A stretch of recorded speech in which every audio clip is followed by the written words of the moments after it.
Hi guys, we are starting Unit 3 today with Chapter 10, um, the sensory function of the nervous system. So we're going to go over, actually today's lecture is separate into two parts, Part 1 and Part 2 within the same recording. So Part 1, we're going to go over sensory physiology, understanding how information is being transmitted to the central nervous system from the peripheral nervous system.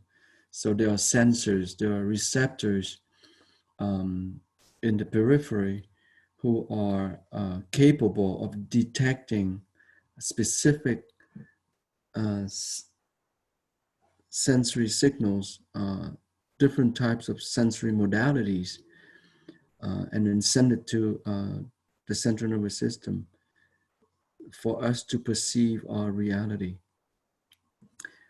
We're going to go over, before we begin the lecture,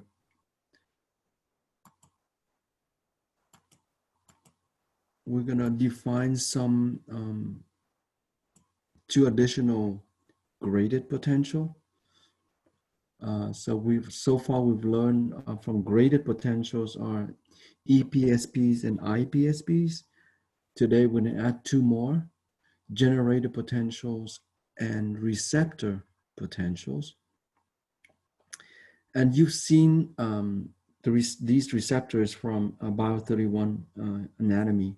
For example, the Pacinian corpuscles, also known as lamellated corpuscles. These Pacinian corpuscles, they detect mechanical stimuli. For example, deep pressure on the surface of your skin.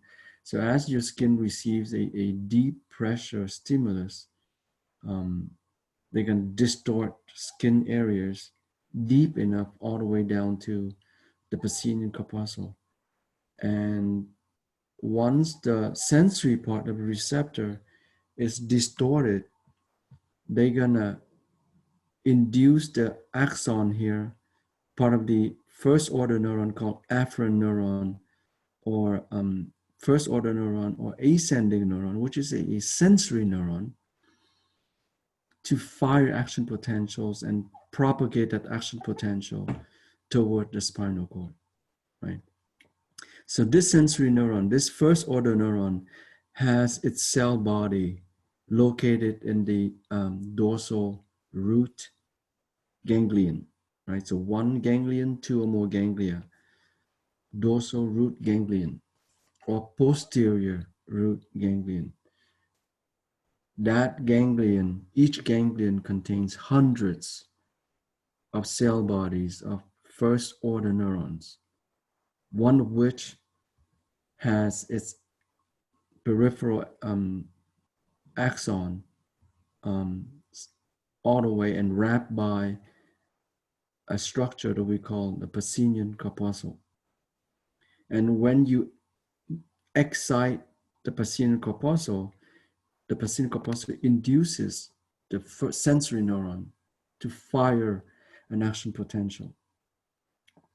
So at the distal part of this sensory neuron, there's a trigger zone, and it's the same thing. In order for that trigger zone to fire an action potential, the threshold potential needs to be met, right? So the Pacinian corpuscle here will basically generate generated potential, and they add up. All these generated potential being graded potential, they add up, they help each other, and all of them, all the summation being added to one another, and if they rises above the threshold, the trigger zone of the first order neuron will fire that action potential, and that is called generated potential. Another type of graded potential we call receptor potential down here.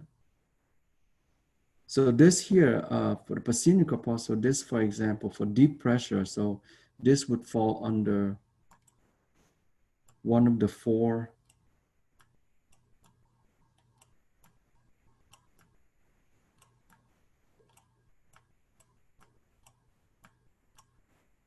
general sense.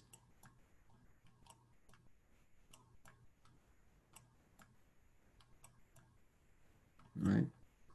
So one of the four general sense being pressure, and then Pacini corpuscle are basically conveying pressure perception to the brain.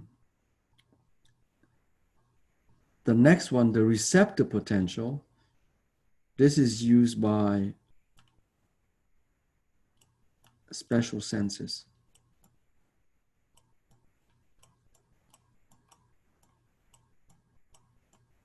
There are 5 special senses. There are 4 general senses. You should have learned that from anatomy. And there are 5 general senses. For example, here, this is showing you a sense of taste, right? So when you're tasting food, this what goes on in your taste buds, it's called the receptor potential. The reason is the neuron, the sensory neuron, there's a space, microscopic space between the sensory neuron and the peripheral receptor. In this case, a taste receptor. So the stimulus is a chemical from food that has been dissolved in water. If the food chemical is not dissolved in water from your saliva, you cannot taste that chemical. So tasting requires chemicals to be in solution with the water from your saliva. So when it's dissolved in that water, it can be recognized by a sensory receptor, specifically a taste receptor. So the stimulus here binds to the receptor, and you know the story. It leads to depolarization of the cell membrane, the plasma membrane, the phospholipid bilayer of this sensory receptor. And that depolarization will activate a voltage sensitive calcium channel. And that voltage sensitive calcium channel opens, leading to a massive influx of calcium, divalent cations, and the influx of calcium induces vesicles containing the neurotransmitters to fuse with the cell membrane, plasma membrane, and empty their contents into that microscopic space. So the neurotransmitter diffuses across the space by simple diffusion, driven by concentration gradient, binds to its receptor on the first order neuron, right, on the sensory neuron. And this receptor is a ligand gated, a neurotransmitter gated ion channels. And it will generate a graded potential. We call it, the receptor potential is actually generated by the sensory receptor. And the receptor protein here, this is a graded potential. This is the regular, very similar to EPSPs and IPSPs. So if it's EPSPs, it will need to go above threshold before the trigger zone will fire that action potential being transmitted toward the central nervous system, right? So this is a mechanism by which we taste our food. And talking about taste, when you taste your food, 80% of your ability to taste your food is dictated by your sense of smell. So if your sense of smell is being compromised,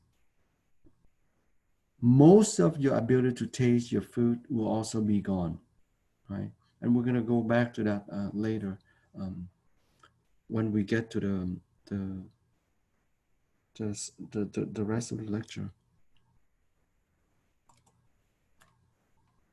So that's the 2 additional graded potential, generated potential, and receptor potential. And then we're going to go over, understand how receptor physiology functions. Most of it is basically, we covered the foundation already. We're just applying here. And then introducing a brand new concept, label lines. This also should have been covered in anatomy. well, at least my anatomy classes, I introduce my students to this. So sensory pathways involving label lines and the concept of sensory units versus receptive fields. And then very, very beautiful concept, sensory coding. Um, how does the brain understand the nuances of these variety of modalities, even though we have only one single prototype of action potential, right? One intensity.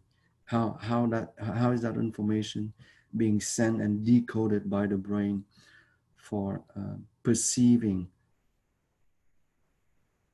our sensory pathways, like the four general senses, for conscious awareness of the four general senses and conscious awareness of the five special senses. All of that requires proper sensory coding. So that's part of today's lecture. So with that said, let's get this thing started.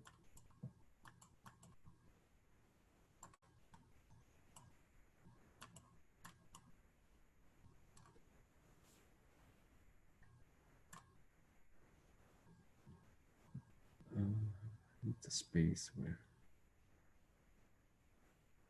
Okay, let's start with this first. Receptor adaptation. There are certain peripheral receptors that are capable of remaining active. This is the green tracing. The receptor, it remains active as long as the stimulus is present, which is the pink line down here. So for the pink line, the stimulus is on, so it's activating the receptor. And here, stimulus off means the stimulus goes away. So when it's on, you see this pink line, a positive deflection. And this is the receptor responding through a potential, right? So you see that potential above threshold. This is the baseline here. That's the threshold. So the potential is above threshold throughout the same duration as the presence of stimulus. We call those responses, those receptors, slowly adapting receptor. And when we say slowly adapting receptor, they are also known as tonic receptor. They remain active as long as the stimulus is present, as long as the sensory modality is present. So specific examples would be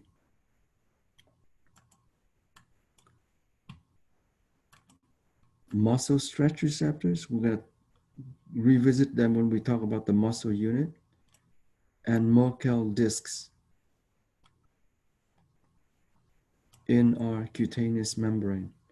So those two are basically relying on slowly adapting receptors to detect the presence of a stimulus, to detect the adequate stimulus, to detect the proper sensory modality.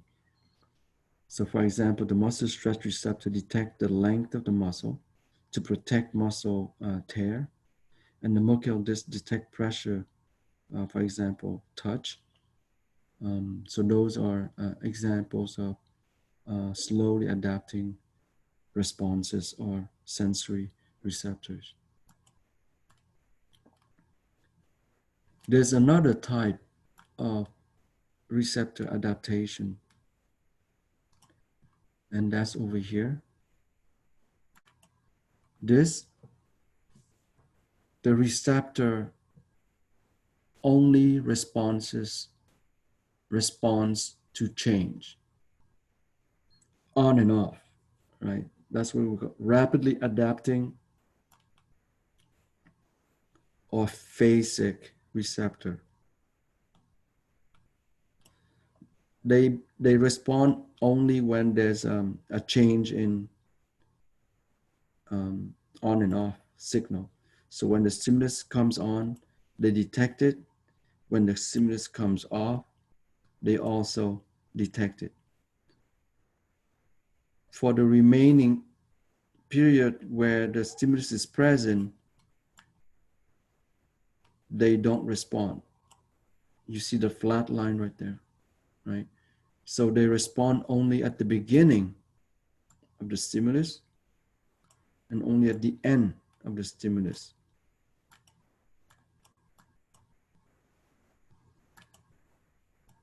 So when the stimulus is on and when the stimulus is off, they respond. But throughout the rest of the duration for that stimulus, it's a baseline, so they ignore it. And we call that rapidly adapting receptors. And examples of receptors working with this mechanism: receptor detecting smell. So we have olfactory receptors, or receptors detecting deep pressure, Pacinian corpuscle. So those are distinct receptor responses. Either some type they remain active as long as the stimulus is present, and other type they respond only to changes, meaning the appearance of the stimulus at the beginning and the end of the stimulus when the stimulus is no longer present.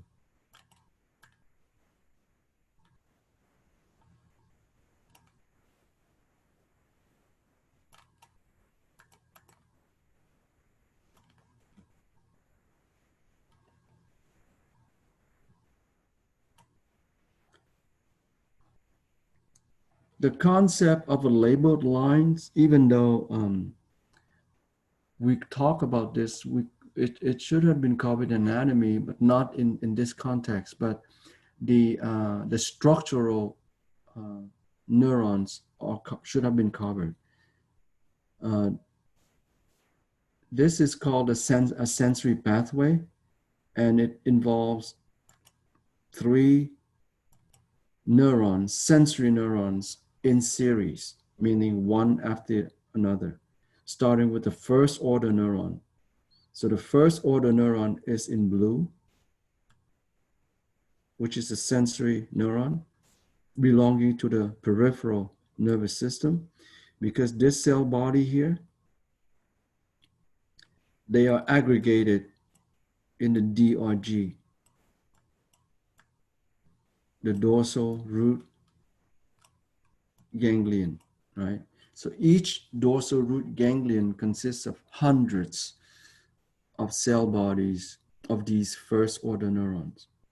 And these first order neurons are classified as part of the peripheral nervous system. So these first order neurons are peripheral neurons. They detect the stimuli, their respective sensory modality. They generate graded potentials arriving at the trigger zone. And if it's above threshold, the trigger zone will fire an action potential and transmit it toward the spinal cord. Once they're inside the spinal cord, they will synapse with another sensory neuron. And the second sensory neuron is shown in green. And this is called a second order neuron. And this synapse is in the spinal cord, right? The synapse here, spinal cord or the brainstem. And it's not random, it's not anywhere in the spinal cord. It is within the sensory nuclei. So this would be how do I say this? Posterior gray horn of the spinal cord, or dorsal gray horn of the spinal cord. Right? But I prefer posterior because we are walking on only 2 limbs, A four-limb animal would be applicable for ventral and dorsal. In case of humans, it's anterior and posterior. So let's call that posterior, a gray horn of the spinal cord. And more specifically, is the distal posterior gray horn of the spinal cord. Because there's distal posterior gray horn and proximal posterior gray horn. Okay, and the second order neuron will convey an action potential toward the thalami. So there's the thalamus here. There's actually two of them, right? There should be a right and left thalami. And this is where you have the third order neuron.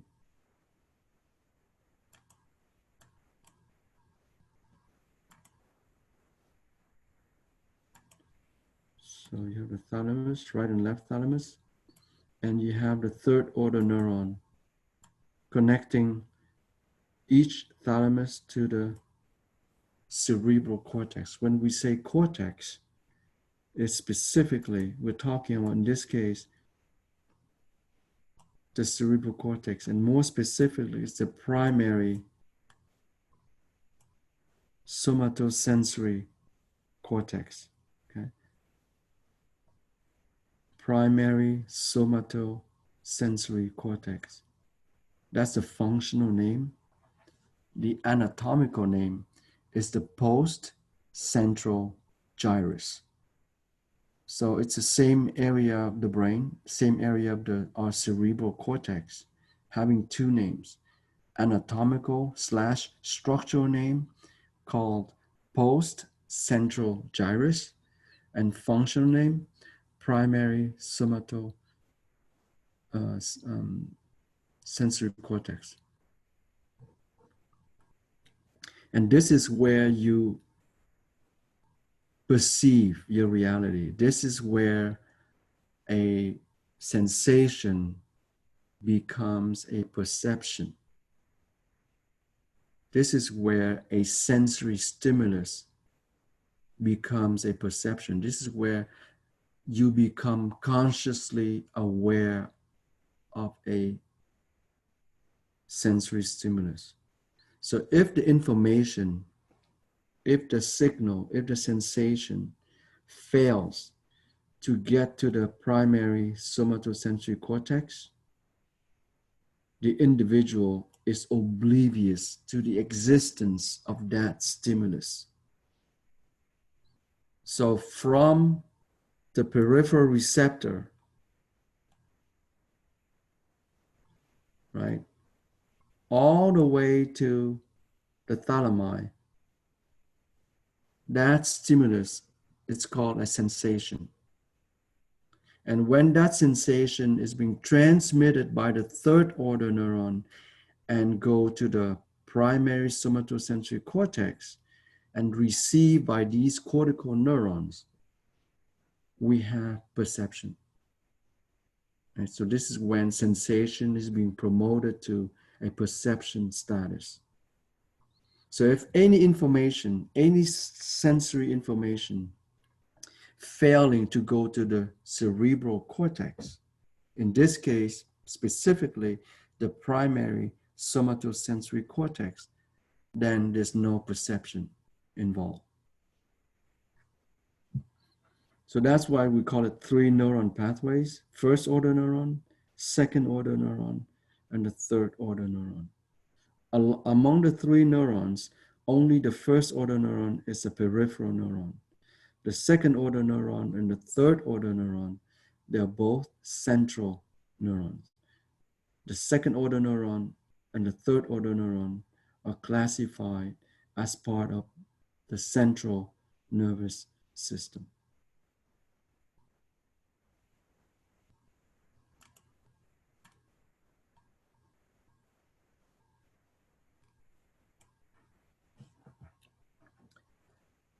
Moving on to what is called a sensory unit. This is being defined as one sensory, one single first order neuron. So one afferent, one first order neuron, one sensory neuron, and all the receptor that is it's innervating or it's serving, all the receptors are sending information to it, right? We call it a sensory unit. So units with generated potential, units with receptor potential. So this generated potential is this one, and receptor potential is this one.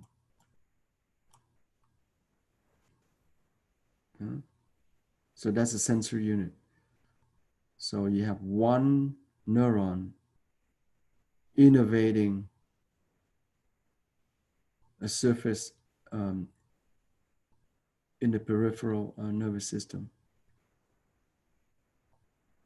And we call it sensory unit.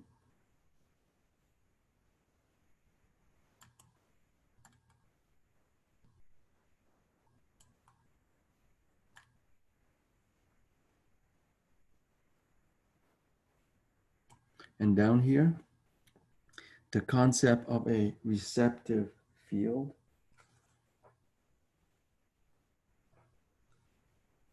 Receptive field is used to by three specific modalities. It is used by tactile, meaning sense of touch. Is used by proprioception, meaning receptions in your joints, for example. It allows you to know your body positioning in space in your surrounding. So tactile, proprioception, and also vision, meaning sense of sight. So those are the three specific sensory pathways relying on what is called a receptive field. And in the case of vision, we don't call it receptive field, we call it visual fields. But the concept is the same. It allows you to locate the stimulus with highly accurate localization capability. So let's say you have a paper cut, you know exactly where the paper cut is on the surface of your body, right? When you walk, for example, and then you know, let's say you have your lower limbs, one is on the bed, the other one is on the floor, because of the proprioception, it allows you to perceive, for example, if your right lower limb is on the floor, because of the joints and the pressure by the joint due to the harder floor, you know that you're on the floor, and you know the consequence of it. If you jump on it, it's going to hurt. Whereas on the mattress, it would hurt less because there's no such pressure input, putting us much less stressful on your joints, for example, your knee joint, from the mattress than from the floor. That's due to proprioception. So that's the concept of receptive field. Now, what is important for the receptive field is, this is the entire surface area of the skin, for example, right? So if you have a stimulus here and a stimulus here and a stimulus here, right? So even though the three stimulus come from three different areas on the surface of your skin, your brain will not be able to distinguish them as three different stimuli coming from three different areas in your skin. As far as your brain is concerned, in this case, it comes as the same stimulus. In other words, if you touch your friend, in this case here, three different locations, your friend will say it's the same location. So that's the caveat of this receptive field concept. So the larger the receptive field, the capability of the brain to distinguish two stimulus coming from two distinct areas would be compromised. So in order for the brain to distinguish highly accurate two stimuli as distinct stimuli, you need to have a small tiny receptive field.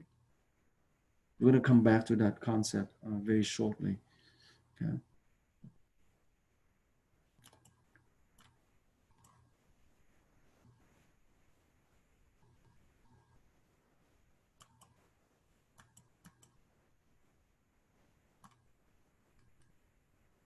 Let's go over sensory coding.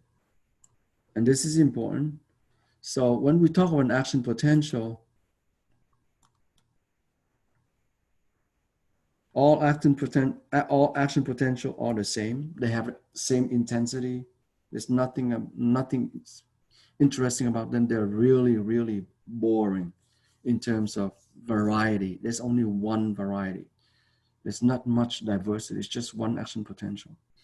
So because of this, how does the brain decode all of this? Okay, and that's an important thing, and we call that sensory coding. So we're going to go over this concept, sensory coding. First of all, how does the type of stimulus is being coded?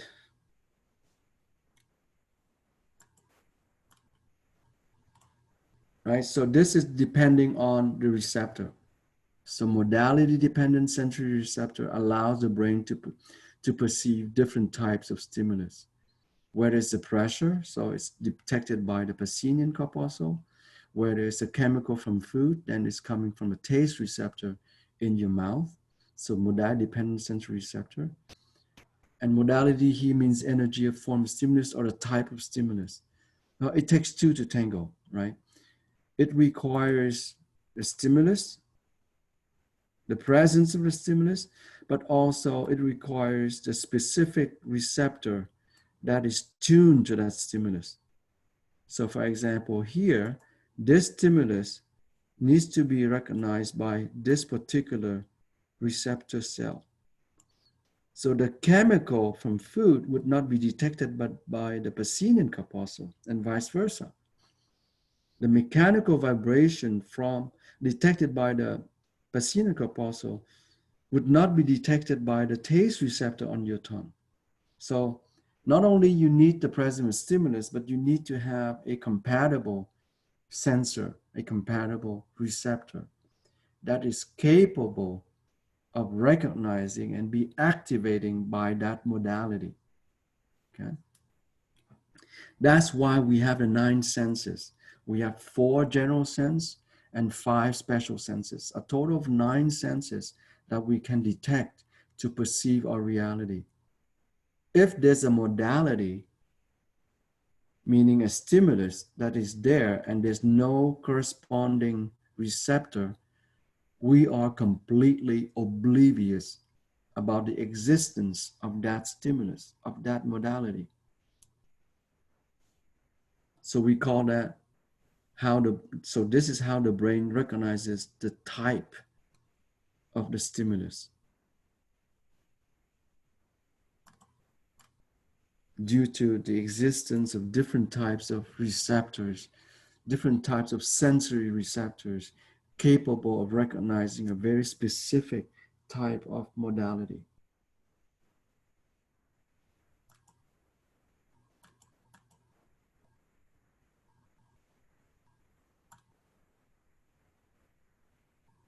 Now, in addition to the type, how does the brain decode, for example, the intensity of a stimulus? So coding for stimulus intensity can be done in 2 ways. Frequency coding.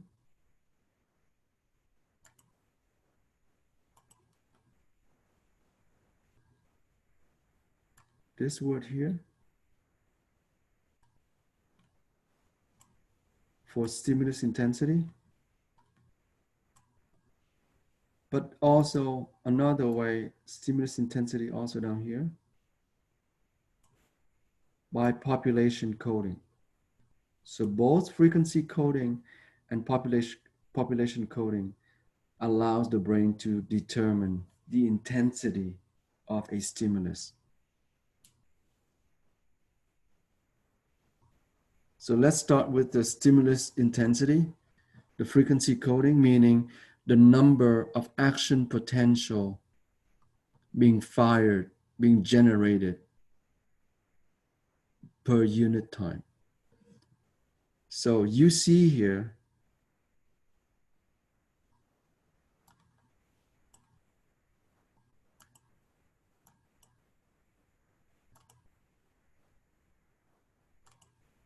two stimuli. There's one here,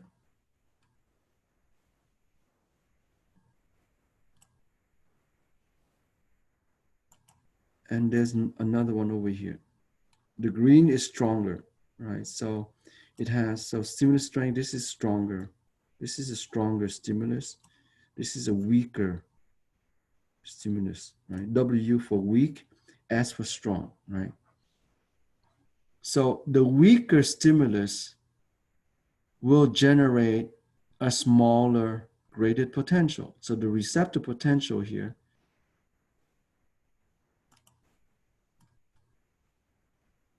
this is a GP. So it's a graded potential. Specifically receptor potential, right? So this is would be a small graded potential.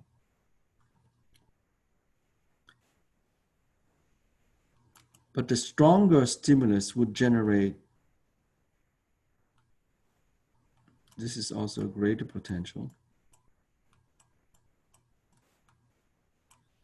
a larger L graded potential. And what's going to happen is the trigger zone will generate here 1, 2, 3, 4, 5, 6 action potential. 6 APs.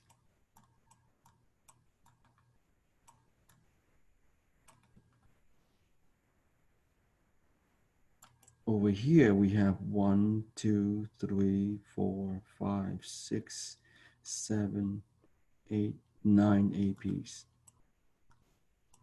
So as you can see, the number of action potential per unit time is proportional to the strength of the stimulus, right? Stronger signal, stronger stimulus, larger graded potential, higher number of action potential generated by unit time. So let's say here, so we are clear, this, for example, is within 5 seconds. Same thing here.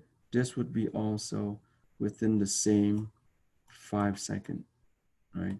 So 6 action potential per 5 seconds or per second, and 9 action potential per 5 seconds or per second.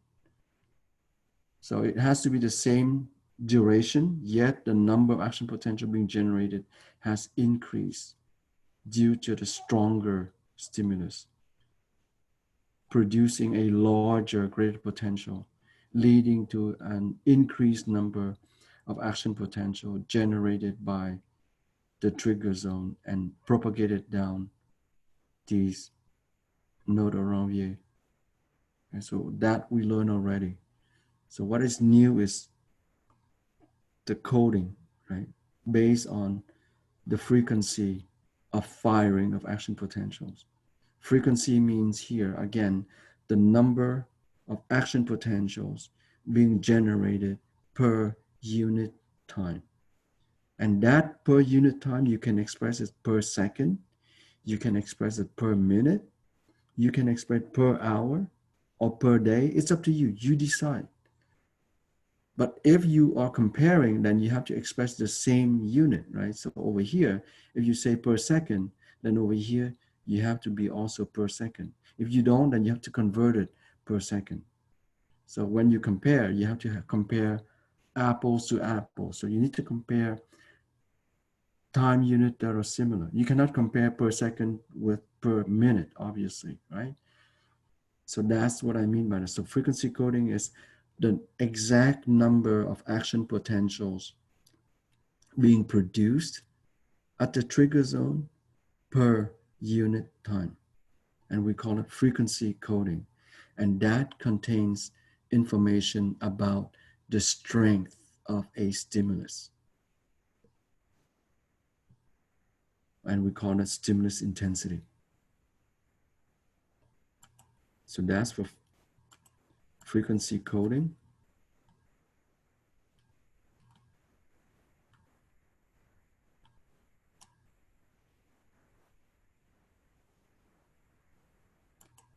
We also have another way for the brain to recognize the strength of a stimulus. And down here is population coding. So for example, this is a single sensory unit, meaning one sensory neuron serving this particular area of the skin. So a weak stimulus would activate only 1, 2, 3, 4 peripheral endings, right? So these can be called bare nerve endings or free nerve endings. So you or axon terminals, if you will. So these are only 4 with a weak stimulus. A stronger stimulus would mobilize a greater number of endings. So here's only 4, but here's all available endings from that sensory neurons would be activated, right? Population coding. Here we have multiple sensory units, specifically 3 different first order neurons serving alongside each other on a specific defined area on the surface of the skin. A weak stimulus might mobilize only the middle neuron, but a strong stimulus mobilizes all 3 sensory neurons. So the strength of the stimulus would be directly proportional to the number of graded potential being generated. The greater the graded potential being generated, the greater the chance of triggering an axon potential generated at the trigger zone and send that to the central nervous system. So the stronger the stimulus, the greater the chance of generating action potential and being propagated down toward the spinal cord or the central nervous system. Okay. So that's population coding versus frequency coding.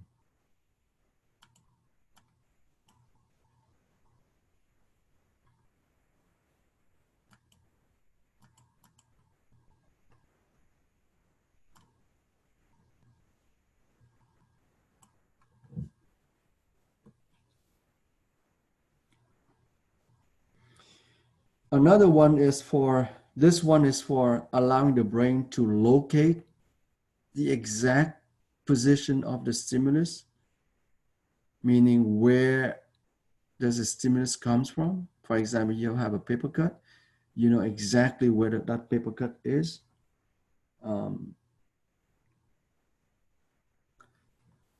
So one way is the same 3 neurons from the previous slide. This here, these 3 neurons, or these 3 neurons, right? And they're being magnified. And this is how the brain can basically fine tune the signal. So, for example, the stimulus is activating specifically the pink neuron, the middle neuron, Y1, right? It's activating Y1. And so the brain, in order for the nervous system to locate with accuracy, what's going to happen is once the action potential travels down its axon and going toward Y2, which is the second order neuron. So Y1 is the first order neuron, Y2 is the second order neuron. And that Y1 sprouts out collaterals, synapsing with interneurons on either side. And these inhibitory interneurons will basically induce Z1 to release less neurotransmitters synapsing with Z2. Same thing here, inducing X1 to release less neurotransmitters into the synapse with X2. So here, transmission has been decreased significantly, whereas the action potential on this one is amplified, allowed to go to the brain. So the brain perceives the stimulus coming from this area. So this area has been attenuated. This area has been attenuated by the concept called lateral inhibition. This is an amazing feature because here, that's a potential by sensory neurons, the first order neurons, X1, Y1, Z1.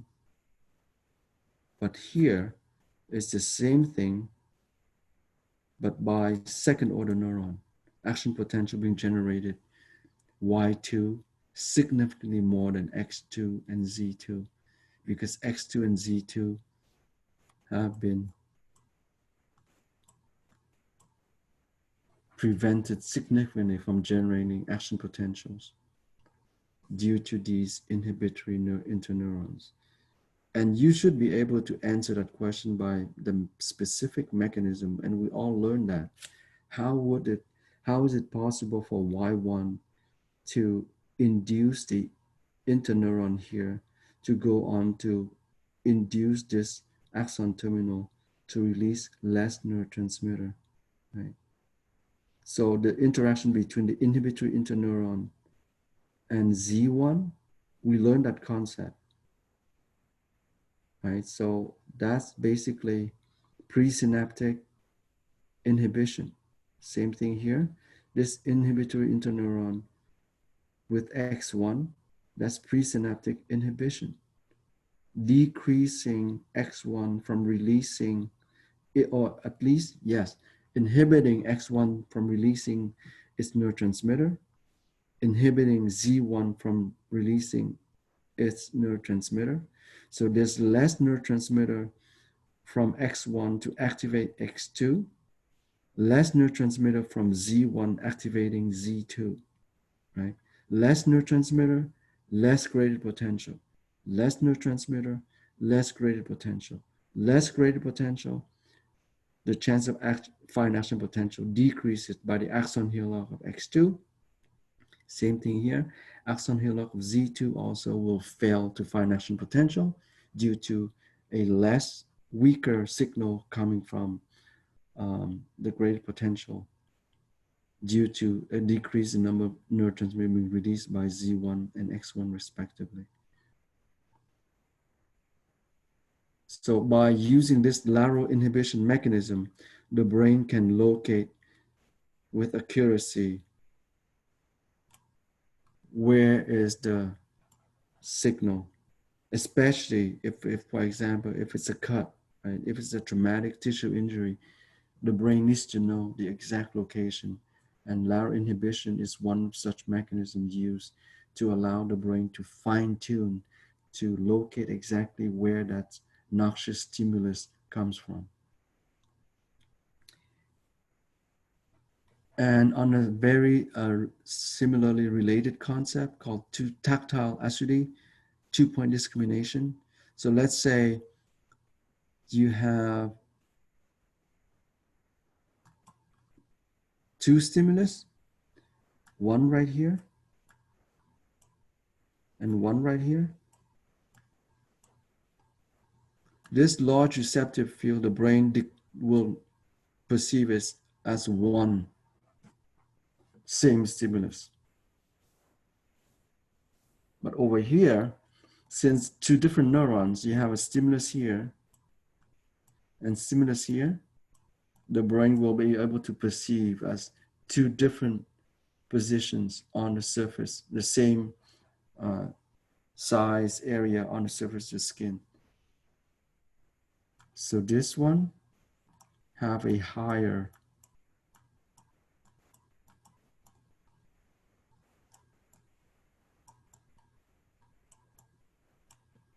acuity or acuity. I don't know how to pronounce this word.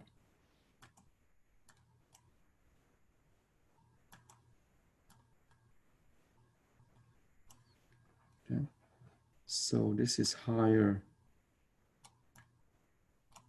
So it can have a higher discrimination capability perceiving as 2 points. But with a larger receptive field, we have a problem.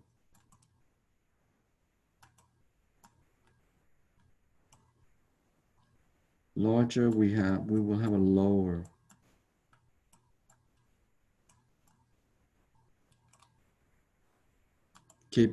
capability. We are compromised in terms of our ability to detect two different stimuli. We will detect that as one. Okay. So with a larger receptive field, our ability to detect two different stimulus decreases significantly, but with a smaller receptive field, our capability of distinguishing 2 points are highly accurate. So this changes dramatic over the surface of our body. For example, our lips, they have a very small receptive field. Same with the tip of our fingers. But let's say on our back, we have large receptive field, so we would not be able to detect with much accuracy on the back, on our back, for example. Okay. So that's the concept of 2-point discrimination. For 2-point discrimination, you want small receptive field. The smaller the receptive field, the better your capability of detecting 2-point discrimination.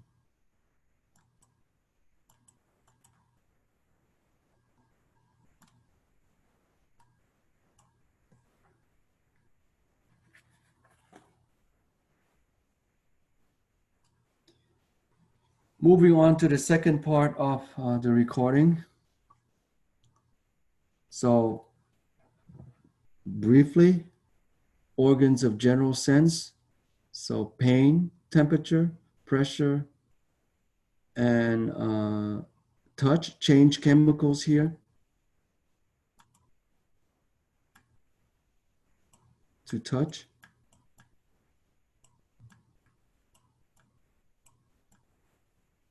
Okay.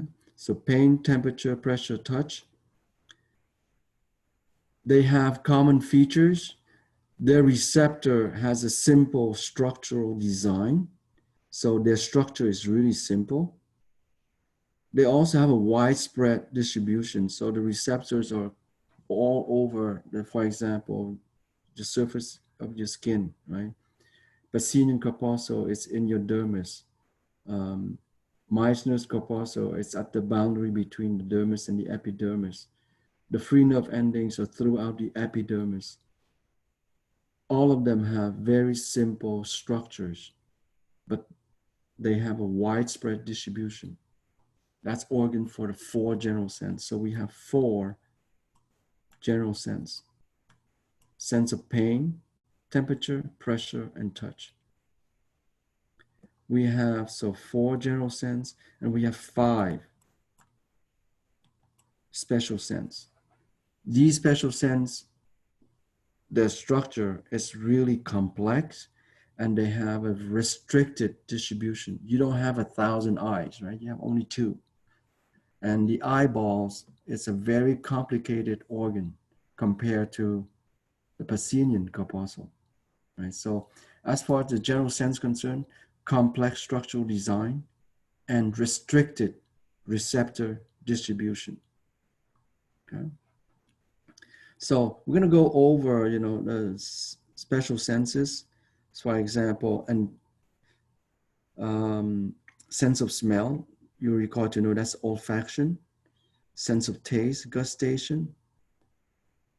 Sense of hearing, sense of balance, equilibrium. So these are the nerves. So the stimulus, for example, sense of smell, the stimulus is chemicals. The receptor is called olfactory epithelium, sending information through cranial nerve number 1, olfactory nerve. Gustation, sense of taste. Stimulus, dissolved chemicals from food, like I mentioned earlier. Receptor, taste buds. That information is being sent through cranial nerves number 7, 9, and 10. So sense of taste is conveyed by 3 different cranial nerves, 3 different pairs of cranial nerves, right? Pair number 7, pair number 9, pair number 10. Sound of the sense of hearing. Stimulus is sound waves. Receptor is cochlea, sent through nerve number 8. And equilibrium, sense of balance.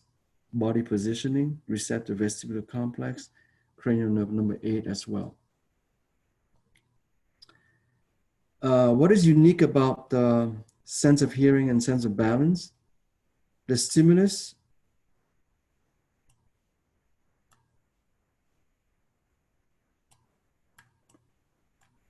are mechanical. So they are activated by mechanical stimuli.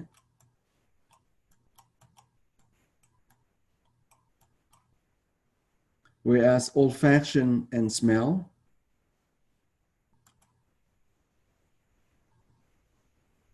the stimulus here for sense of smell and sense of taste, the stimulus is chemical. So they would deal with chemical stimuli. So mechanical stimuli versus chemical stimuli.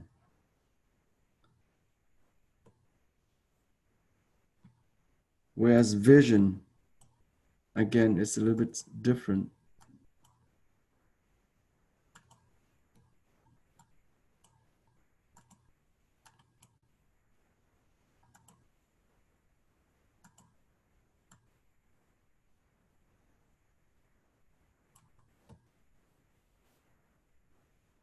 This is called radiant.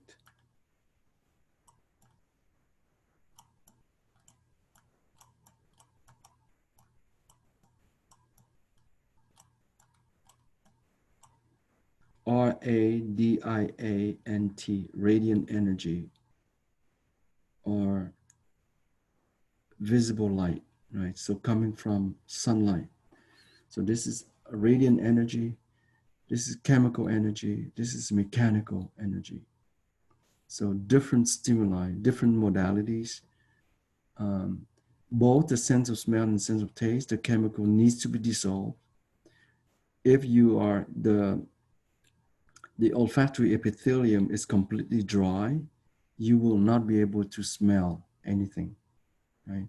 So if you have your olfactory epithelium completely burned because you used to sniff, for example, highly toxic acidic chemicals like hydrochloric acid, then it burns off completely your olfactory epithelium, then you lose the ability to smell for the rest of your life. And we mentioned earlier, your ability to smell dictates 80% of your ability to taste. So when you are sick, that olfactory epithelium is inflamed, right? It secretes excessive mucus, compromising your ability to detect chemicals, so compromising your sense of smell. And when you're sick, the sense of smell is compromised, it compromises your ability to taste. That's why when your mom cooks you something when you're sick, your favorite food, even if it's your favorite food, no longer tastes the same. It's because of this fact. So when you have a compromised sense of smell, it will compromise your ability to taste.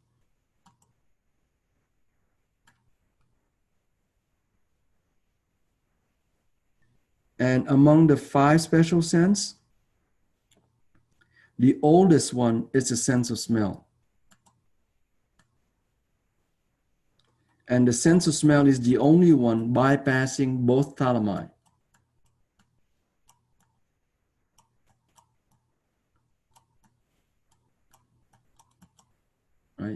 Right and left thalami. So 2 thalami. 1 thalamus, but 2 thalami.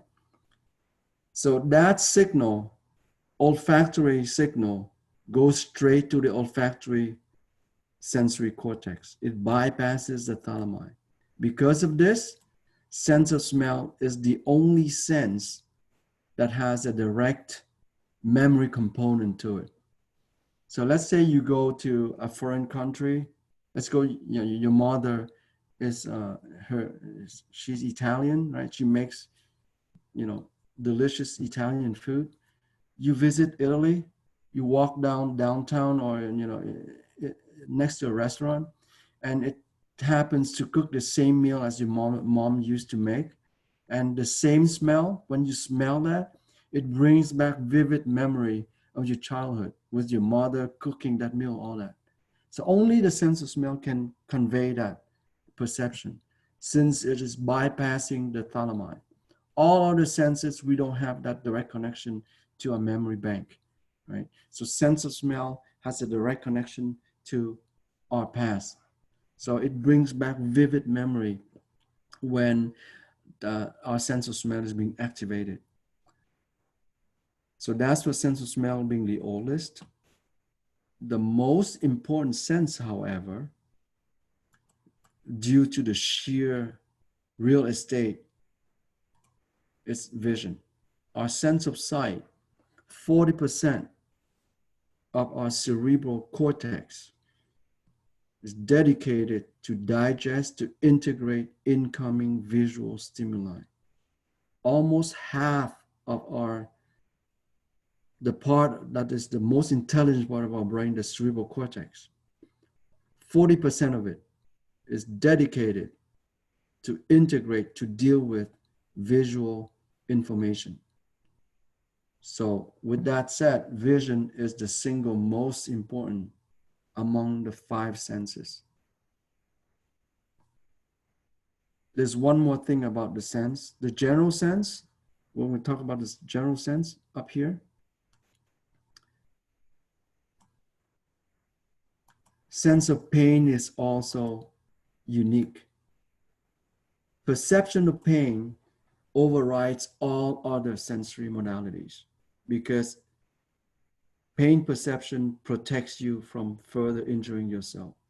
This is a life-saving ability. I'll give you an example. Pressure, right? Like a caress. Someone touches you lightly, you might enjoy it. If that same person starts to punch you, then it's less enjoyable. But when that punch becomes a bruise, when there's tissue injury, then you no longer feel the pressure and you no longer feel being touched. You feel the pain. Same thing with temperature.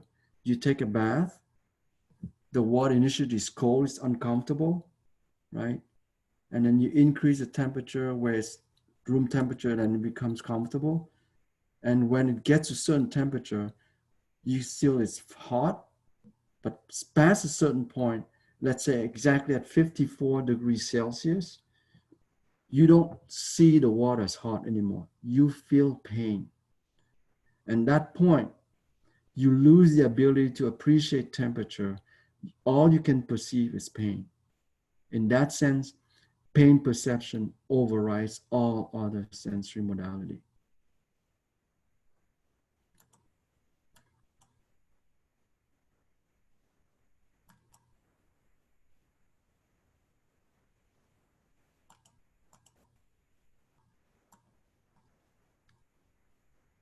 So let's use 2 pathways.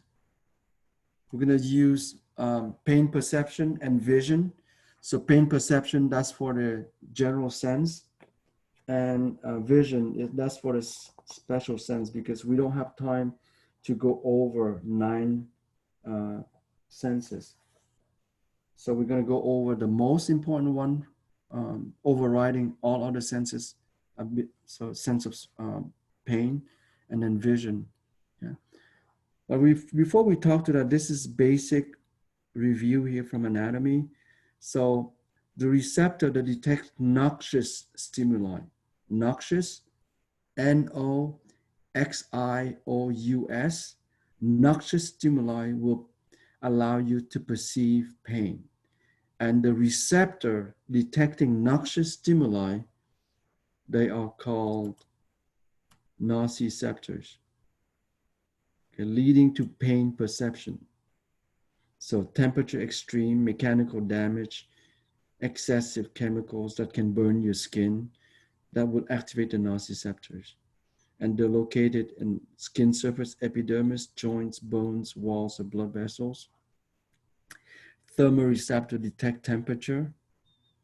So free nerve endings or bare nerve endings in the epidermis, located epidermis rather than dermis, skeletal muscle, liver, and hypothalamus, because hypothalamus is our natural thermostat. So it can reset your body temperature. That's a very important neural structure. Remember this hypothalamus, it also controls the endocrine system, but it is part of the nervous system. Mechanoreceptors, detecting stretch and compression. So tactile receptor like touch, pressure, and vibration. Baroreceptor and pressure. We're going to come back to them when we talk about the cardiovascular system. And then proprioceptors in joints and SKMs in the skeletal muscles. And chemoreceptors, detecting proton concentration, partial pressure of CO2 in the cerebral spinal fluid. This is for the brain to detect the level of CO2. And we're going to learn that too. Surprisingly, the central nervous system is much more sensitive to CO2 than oxygen, because CO2 is directly linked to proton concentration, pH, and pH fluctuation is deadly in the body, so it's maintained vigorously. And because of the relationship between oxygen, carbon dioxide, and pH, that's why the brain is extremely, excessively sensitive to CO2, much more than O2. And also partial pressure of oxygen and partial pressure of CO2 in our blood, arterial vascular bed. So that's, you learn as is, there's nothing cerebral there to explain. Moving on to here, the single most important pathway is the spinal thalamic tract. Let's break down this term, spinal thalamic tract.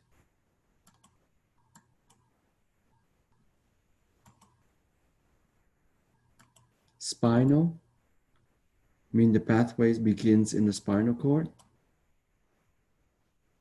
Thalamic, the pathway ends at the thalamus. Right? If the pathway begins in the spinal cord, it ends in the thalamus in the brain, then you know that's a sensory pathway, right? And the word tract, it's an aggregation, bundles of axons that are physically located in the central nervous system. Either these axons run through the spinal cord or the brain, we call it a tract. Bundles of axons running outside of the central nervous system, we call it a nerve, okay? So spinal thalamic tract, you know that is part of the central nervous system. And it is the single most important pathway conveying somatosensory perception. And this pathway goes to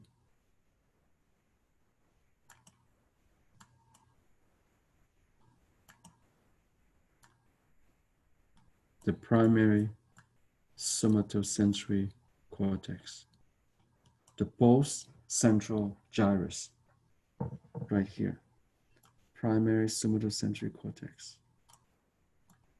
This is where conscious awareness of a sensation begins. This is where perception starts. That's a very important word, perception. If information fails to get there, there's no perception. Perception, perception. Perception means conscious awareness of a sensation. Now, due to the concept of decausation here, the left primary sensory cortex receives information from the right side of the body and vice versa, right? Because of the fact that sensory information crosses over when it gets into the central nervous system, either at the entry point or like here at the entry point, or it goes up to the brainstem and it crosses over the medulla. Yeah? But either case, it's decausation, so it crosses over. So you're going to learn as is here, proprioception and mechanoreceptors are sent through the dorsal column medial lemniscal pathway, whereas nociceptors and thermoreceptors are sent through the spinothalamic tract. So temperature and pain through the more important pathway, spinothalamic tract.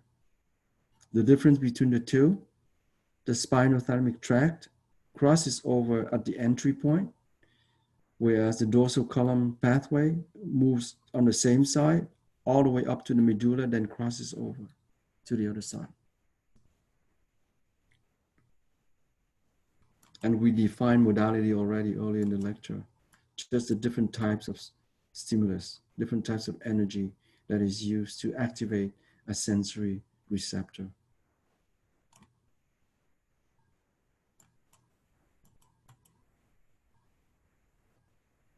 And when we deal with pain, there's a somatic pain and visceral or referred pain, mean the same thing.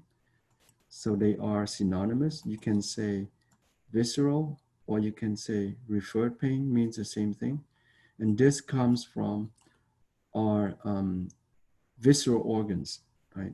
So that's why it's called visceral here, meaning organs in your thoracic cage, organs in your abdominal cavity, or organs in your pelvic cavity, right? So those are the term visceral organs.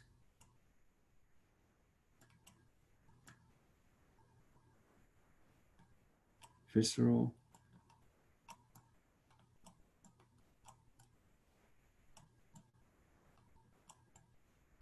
organs in your thoracic cage, in your abdominal cavity, in your pelvic cavity.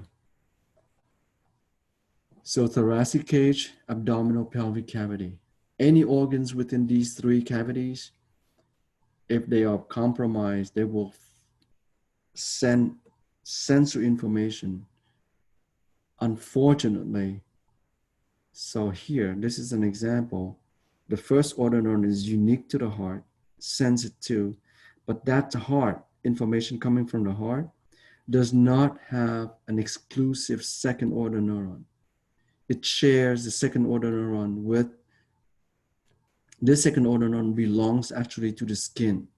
And that skin happens to be on the area of your left pinky, right? So when the heart is compromised, it's going to activate the second order neuron. But that second order neuron, as far as the brain is concerned, it perceives information coming from your left upper limb, specifically your forearm and your pinky finger. So when the heart is compromised, you have a numbness on your left upper limb because of that, because the two first order neuron shares the same secondary order neuron. And that second order neuron actually belongs to the skin and not to the heart. So that's why we fail to locate with accuracy where the discomfort comes from when any visceral organs has a problem. So if you have a discomfort in your abdominal area, you would be hard pressed to tell your physician exactly where the information comes from. Where's the discomfort? Let's say you can't tell the physician, hey, I have a pain, I know it's from the liver. I have a pain, I know it's from the pancreas. It's not possible because we don't have that direct line of communication from the visceral organ to that primary somatosensory cortex. And we call that visceral pain or referred pain. Whereas somatic pain, every single peripheral location has a direct line to the primary somatosensory cortex. So these are the area of discomfort if you have a problem with these visceral organs.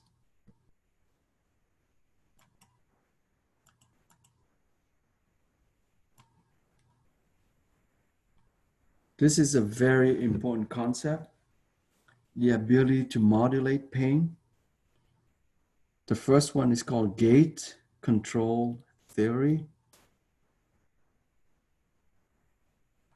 This is the C fiber. So this is a specific type of first order neuron, right? So let's say you bump your elbow into a corner. So it's going to trigger action potential sense here, shoots to the brain. So this is the second order neuron, first order neuron, second order neuron.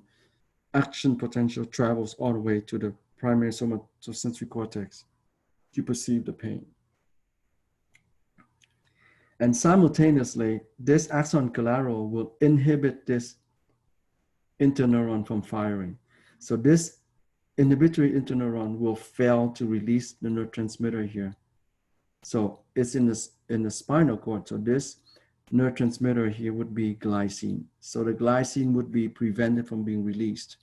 So this cell body with second order neuron just fires action potentials easier. There's no IPSPs, there's only EPSPs, right?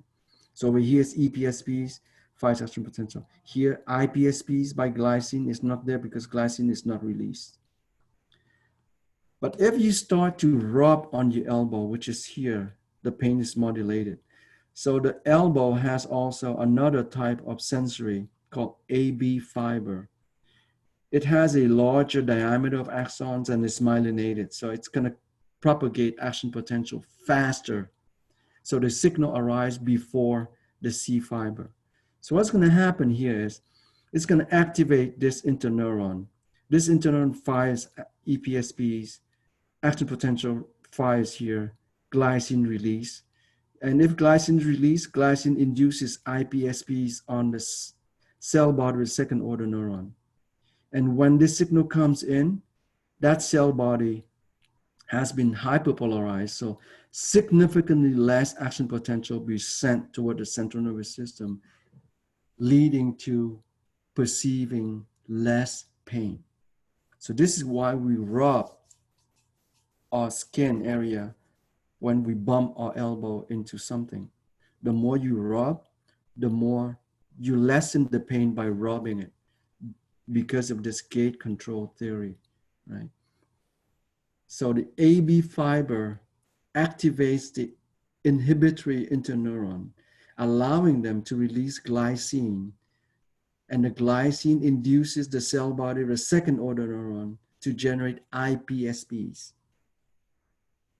So the signal coming from the C fiber producing EPSPs would be offset by the IPSPs, so less action potential being fired by the second order neuron. Less signal goes to the brain, less pain perception. Over here, there's no modulation. So the C fiber sends action potential here, EPSPs, and simultaneously inhibits the inhibitory neuron here. So this interneuron will not be firing action potential, no glycine release, no glycine release, no IPSP on the cell body second order neuron. Only EPSPs arrives, most likely action potential will be fired. That's why we perceive the pain without rubbing. And with rubbing, less pain perception. So that's the gate control theory. There's another one. This is inside the spinal cord. This is also more powerful. It's called the endogenous analgesia system.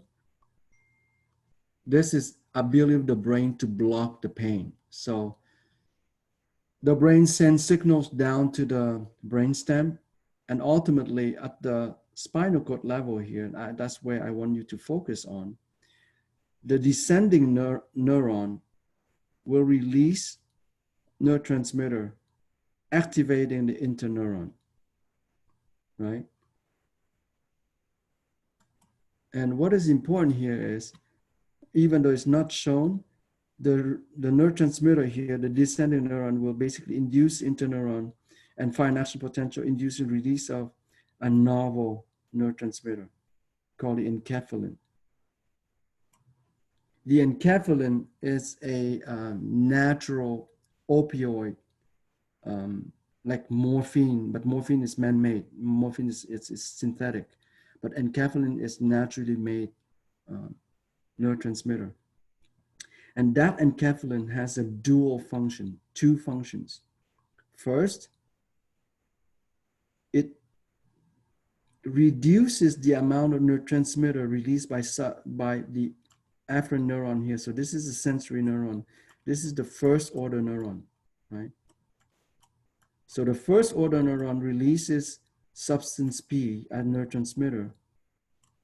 So if the enkephalin is released, it will basically hyperpolarize the axon terminal of the first order neuron, making it releasing less substance P.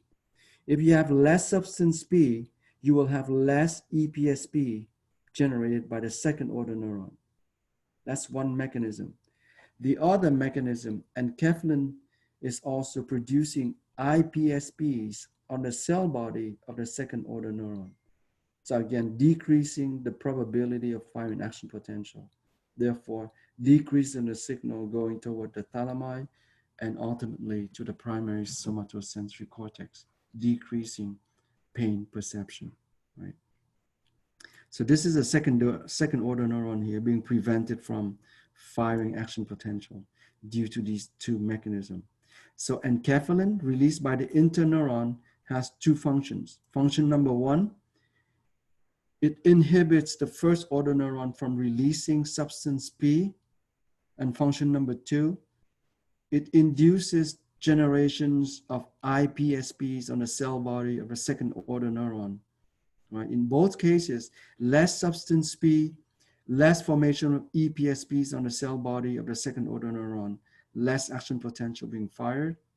The second mechanism, enkephalin induces the formation of IPSP directly on the cell body of the second order neuron, less action potential being formed, less signal being transmitted to the thalami, ultimately less to the primary somatosensory cortices, less pain perception. And that's the second mechanism. So there's two ways to modulate pain. One mechanism is from the periphery, rubbing the elbow. The other one is from the spinal cord, the central mechanism. So one peripheral mechanism, one central mechanism.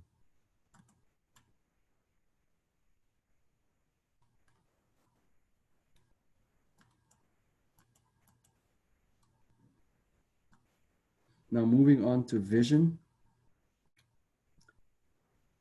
Panel 1 and panel 3 are review.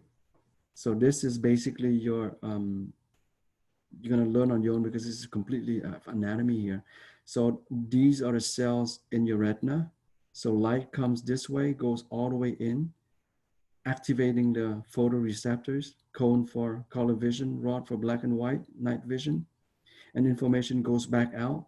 So light is radiant energy being converted by the photoreceptors into graded potentials, and the graded potential travels back out onto the bipolar cells and onto the ganglion cells. And the ganglion cells are the only cells, only type of neuron from the retina capable of generating action potentials. So the ganglion cells generate action potential and they send that action potential, they propagate action potential along the optic nerve, cranial nerve number 2, right? So the optic nerve are aggregations, bundles of axons that are located physically outside the central nervous system. That's what we call it, nerve, optic nerve. Okay? And those axons belong to the ganglion cells, the only type of neurons in the retina capable of generating action potentials. Everybody else, every other type in the retina are only producing graded potentials. And this is the neural pathway. So as you go here, you have parallel processing, depth perception, and then, you know, information is at the thalami over here, lateral geniculate of the thalamus, and it will send information to the primary visual cortex located in the occipital lobe.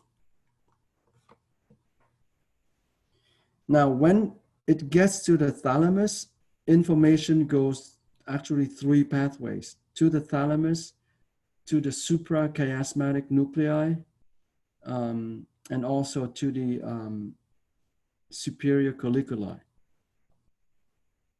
Information goes to the superior colliculi is for the visual reflex. Information goes to the suprachiasmatic nucleus is for the 24 day and night cycle, circadian rhythm, right?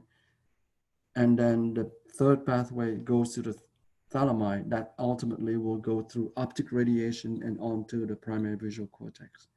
So that's a summary of the pathway for visual perception.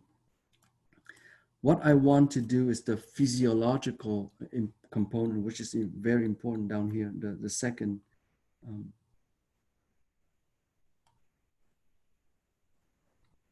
this panel. Phototransduction of light. So what we have is on this picture. Let's focus on here. When there's no light, this is counterintuitive here. When in the dark, our photoreceptors are more active than in the presence of light. And this is how. In the absence of light, there's a molecule called rhodopsin. And that rhodopsin contains a pigment called retinol. It's sensitive to light, but in the absence of light, what's going to happen is cyclic GMP is a lot in the cell. So in this absence of light, nothing destroys the cyclic GMP. Cyclic GMP, it's one of another example of a second messenger. Lowercase c, uppercase G, uppercase M, uppercase P. So cyclic GMP is acting as a signal, a chemical signal, activating from the inside of the cell a sodium channel. So sodium channels are open, allowing sodium influx. There's potassium efflux here, you know, but there's a net incoming of positive charge would depolarize the membrane. That depolarization goes picked up by the voltage sensitive calcium channel, inducing calcium influx, releasing neurotransmitters. These neurotransmitters binds to the receptor, generating graded potential on the bipolar cell, which is here. Bipolar cell in return generates more graded potential going toward the ganglion cells, allowing the ganglion cell to go to the threshold and fire an action potential in the dark. Now, when light, the presence of light strikes the rhodopsin, activating the retinol molecule, what's going to happen is when light strikes the process, a G protein called transducin, TRANSDUCIN, this G protein gets activated. Every time light strikes rhodopsin, G protein is activated. More specifically, the alpha subunit of the G protein activates a membrane protein acting as an enzyme called phosphodiesterase. And that enzyme, phosphodiesterase, destroys the cyclic GMP. So it basically decreases the concentration of cyclic GMP in the cytosol of this photoreceptor cell. And what's going to happen without cyclic GMP, the sodium channel shuts closed. So there's no sodium influx, yet this leak channel potassium keeps going out. So by losing a net positive charge, the membrane hyperpolarizes. When the membrane hyperpolarizes, it cannot activate the voltage sensitive calcium channel, no calcium influx, less neurotransmitter being released, less graded potential being produced by the bipolar cell, less graded potential generated by ganglion cells, less action potential. So a decrease in signaling allows us to perceive light. And this is unique in vision, right? So in the dark, absence of light, we have much more activity going on in our neurons in the retina. So the retina is more active in the absence of light than in the presence of light. And yet we have adapted a way to perceive light, despite the fact that there's less depolarization involved when light is present and striking the retina of our eyes. And on that note, I'm going to end the lecture here for today, and then I will talk to you again on the next recording. Until then, take care. Be safe out there.